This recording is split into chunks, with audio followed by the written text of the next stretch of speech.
میرے ساتھ بہت سارے لوگ نا تصویریں کھنچواتے ہیں، حالانکہ میں زیادہ قائل نہیں فوٹو کا، شاید آج تک میں نے ڈیمانڈ نہیں کی کہ میری فوٹو کھینچو، اور ہو سکتا ہے مطلب یہ کوئی کنفرم نہیں، لیکن میری دانش بینش میں ایسا نہیں کہ میں نے کبھی اپنے ہاتھ سے فوٹو بھی کھینچی ہو، مزاج نہیں، طبیعت نہیں، دلچسپی نہیں۔ لیکن میرے گاؤں کا ایک موچی ہے، جوتے گانٹتا ہے، اس شخص نے 4 بیٹیاں بیائی ہیں جوتے گانٹ کے، اور میرے ابا جی بتایا کرتے تھے کہ جن دنوں نا دھیلا چونی جوتا گانٹنے، اب تو جوتے کوئی گنڈواتا ہی نہیں، اب تو گانٹنے کا رواج نہیں، اب تو بچے نئے لیتے ہیں، تو جوتا گانٹنے کے لیے جب اس کو دیتے تھے تو چونی اگر اس کی ہوتی تھی نا تو اس کو کہتے تھے نا روپیہ تو رکھ لے، تو کہتا کیوں رکھوں جی، میری چونیاں تو میں نے چونی لے لی، اور ناراض ہو جاتا تھا۔ 4 بیٹیوں کی شادی کی ہے اس نے، پھر اللہ نے اسے عمرہ بھی کرایا، اور آج بھی وہیں بیٹھا ہے۔ تو میں جب گاؤں جاتا تو میں کہتا ہوں چاچا میں تیرے ساتھ تصویر کھنچوانی ہے، تو مجھے کہتے ہیں پتر میرا تے منہ بھی نہیں تو پیا میرے ساتھ فوٹو، تو میں کہتا ہوں یار تو ایک انسان ہے، تو ایک مثال ہے، جس بندے نے ہاتھ پھیلانے سے نفرت کی ہو، اب تو چندہ ہی چندہ رہ گیا، چندہ ہی چندہ، اس کے علاوہ اللہ معاف کرے کوئی دوسری شے۔ میں گلاسکو میں تھا تو مجھے ایک صاحب کہنے لگے آپ نے کوئی اعلان چلان نہیں کرنا، مدرسہ نہیں ہے؟ میں نے کہا مدرسے بڑے ہیں پر اللہ کا فضل ہے، کیونکہ وہ نبی کریم کے نام کے ہیں تو ہمیں کبھی کمی کوئی نہیں آئی، کبھی نہیں کمزوری آئی، رونے کا مزاج بھی نہیں، وہ چل رہا ہے مدرسہ۔ تو میں نے کہا آپ کیا سمجھتے ہیں جو یہاں آیا ہے وہ چندے لے نہیں آیا ہے؟ کیا مزاج آپ لوگوں نے بنا لیا، اس سے نکلیں۔ وہ بھی کوئی قومیں ہوتی ہیں جو ہر وقت ہاتھ پھیلا کے رکھتی ہیں۔ قرآن مجید نے صحابہ کی تعریف کی، لا یسألون الناس الحافا، وہ لپٹ لپٹ کر سوال نہیں کرتے۔ یہ اصحاب صفا کی بات کی قرآن پاک نے، لپٹ لپٹ کر سوال، خبردار تھوڑے پہ گزارا کرنا سیکھو، عزت کی زندگی جیو گے۔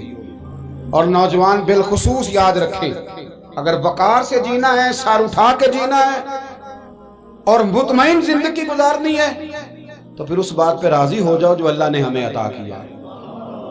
پھر تیرا 5 مرلے کا مکان، اگر تو نے فراڈ کا مکان خریدا ہے نا 6 کنال کا، تو اس سے تیرا 5 مرلے کا وقار والا گھر بڑا شاندار۔ عزت کے ساتھ اگر جینا چاہتے ہو، حاتم طائی سے کسی نے کہا تھا کبھی تو نے اپنے سے بڑا سخی بھی دیکھا ہے؟ حاتم طائی کا نام ہے نا آج تک سخاوت میں، اپنے سے بڑا سخی بھی دیکھا ہے؟ اس نے کہا دیکھا ہے۔ کون سا؟ کہنے لگا میں نے ایک دفعہ اپنے سارے شہر کی دعوت پکائی تو میں چہرے پہ نقاب اوڑھ کے نکلا کہ پتہ کروں کوئی آدمی رہ تو نہیں گیا۔ تو جب میں جنگل میں گیا تو میں نے ایک بابے کو لکڑیاں کاٹتے دیکھا۔ سب لوگ اس زمانے کے جتنے پڑھے لکھے شعراء ادیب سب میں نے بلائے، بابا لکڑیاں کاٹ رہا تھا۔ توجہ ہے میری بات پر؟ کہتے میں اس کے قریب گیا، چہرے پہ نقاب تھا، میں نے کہا بابا جی آپ کو نہیں پتا آج حاتم طائی کی دعوت ہے؟ کہنے لگا بیٹے پتہ ہے۔ تو میں نے کہا جانا نہیں؟ تو کہتے بابے نے عجیب جواب دیا، کہنے لگا مجھے نا اپنے ہاتھوں کی کمائی کا چسکا لگ گیا۔ کس کا چسکا؟ ہاں آج کل چسکا یہ ہے کہ کسی کو پارٹی کیسے ڈالنی ہے، کیسے مفت کی روٹی کھانی ہے۔ کس کا چسکا لگ گیا؟ اپنے ہاتھوں کی۔ بولیے۔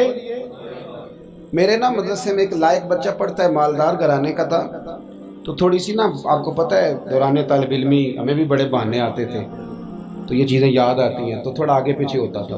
مدرسے میں کام ہو رہا تھا تو میں اس کو کھڑکی میں لے کے کھڑا ہو گیا، میں نے کہا بیٹے ایک چیز تجھے دکھانی ہے، جب تیرے سامنے بھنا ہوا گوشت رکھا جاتا ہے تو نخرے کرتا ہے، ادھر بھی آ ایک نظارہ دیکھ۔ مزدور نہ سویرے 2 روٹیوں کے بیچ اچار رکھ کے لاتا ہے، اور جب وہ دوپہر کو کھانے لگتا ہے نا میرے بھائی، تو وہ اچار اس کی روٹیوں کو بھی لگ جاتا ہے اور پونے کو بھی لگ جاتا ہے۔ لیکن جب دوپہر کا وقت ہوتا ہے تو مٹی سے لتھڑے ہوئے ہاتھ پہلے وہ جا کے ٹوٹی پہ دھوتا ہے، پھر وہ کیا کرتا ہے کہ وہ پانی کا پیالہ خود بھر کے رکھتا ہے۔ توجہ میری بات پہ رکھیں۔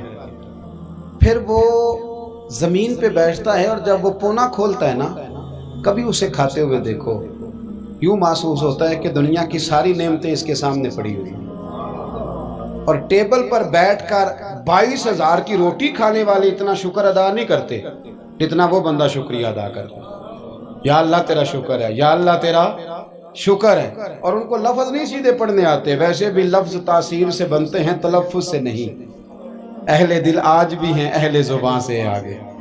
صحیح تلفظ نہیں ادا کرنا آتا، لیکن جب وہ ہاتھ باندھ کے کہتے ہیں نا یا اللہ تیرا شکر ہے، تو یوں محسوس ہوتا ہے کہ روٹی تو اس بندے نے کھائی ہے. کھانا تو، ورنہ شادی کے موقع پر اتنا کھایا نہیں جاتا جتنا تباہ کیا جاتا ہے، کیونکہ مفت کا ہوتا ہے نا، مفت کا. تو یاد رکھیں محنت کی کمائی ایک حسن ہے، ایک وقار ہے. وہ جو بندہ 50 لاکھ روپیہ مہینے کا یا سال کا کماتا ہے وہ تو دیکھتا بھی نہیں بیچارہ پیسوں کو. وہ بینک میں آئے اور بینک سے ہی ساری زندگی اپنی دولت دیکھ سکتا، لیکن جو 600 روپیہ دیہاڑی لیتا ہے نا، اس کو جب شام کو ملتی ہے تو 3 دفعہ ہاتھ صاف کرتا ہے اور 3 دفعہ بسم اللہ شریف پڑھتا ہے اور پھر وہ جیب میں ڈالتا ہے. پھر وہ حساب کرتا ہے کہ 50 کہاں لگانے ہیں، 60 کہاں. تو خودداری سے جیو، باوقار رہو گے، باعزت رہو گے.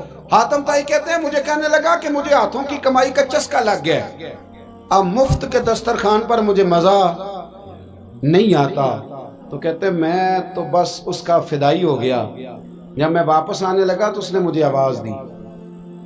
میں واپس پلٹا تو کہنے لگا بیٹا آپ بھی دعوت پہ جا رہے ہیں؟ میں نے کہا ہاں. تو اس نے مجھے 5 دینار نکال کے دیے. کہنے لگا یہ لے جاؤ، حاتم طائی کو نہ دینا، وہاں جو آدمی لنگر پکا رہا نا اسے دے دینا. یار بڑے بڑے لوگوں نے روٹی کھانی ہے، چلو میرا بھی حصہ پڑ جائے گا.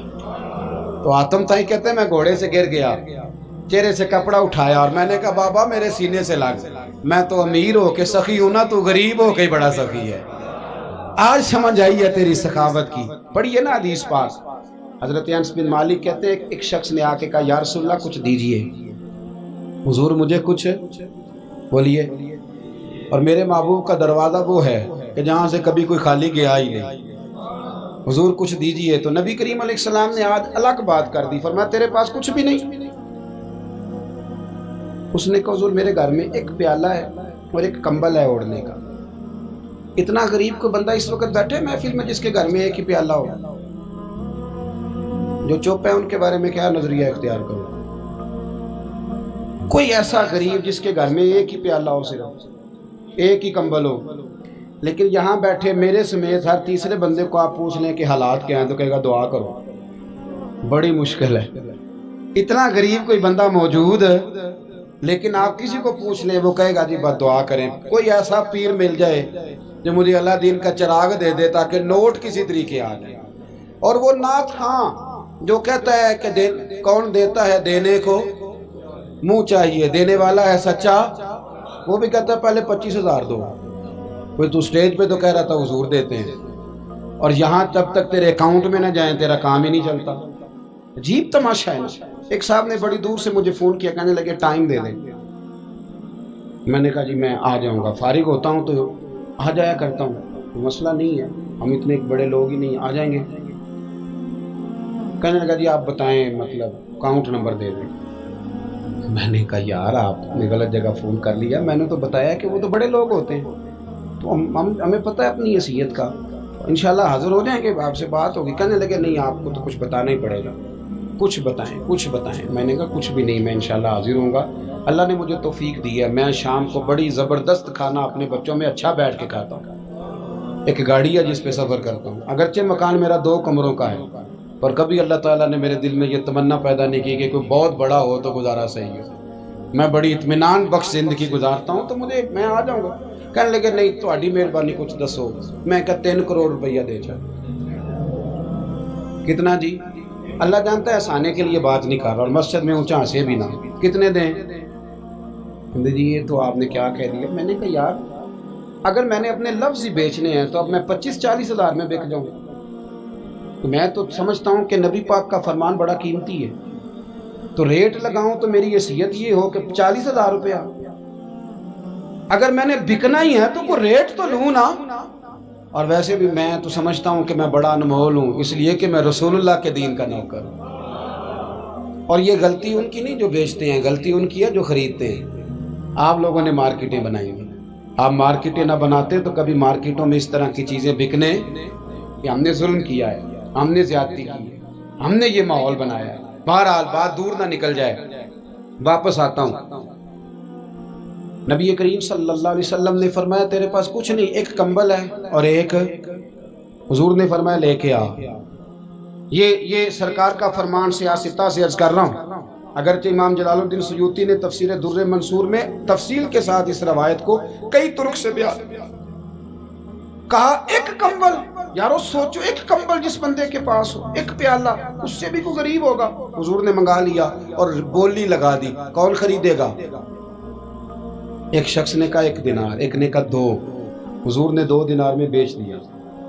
وہ بولا نہیں کہ حضور 2 ہی تو چیزیں تھی، وہ بھی بیچ دی آپ نے۔ اللہ کے رسول نے فرمایا 1 دینار کا کھانا لے جاؤ اور 1 دینار کا کلاڑا خرید کے لاؤ۔ وہ لائے۔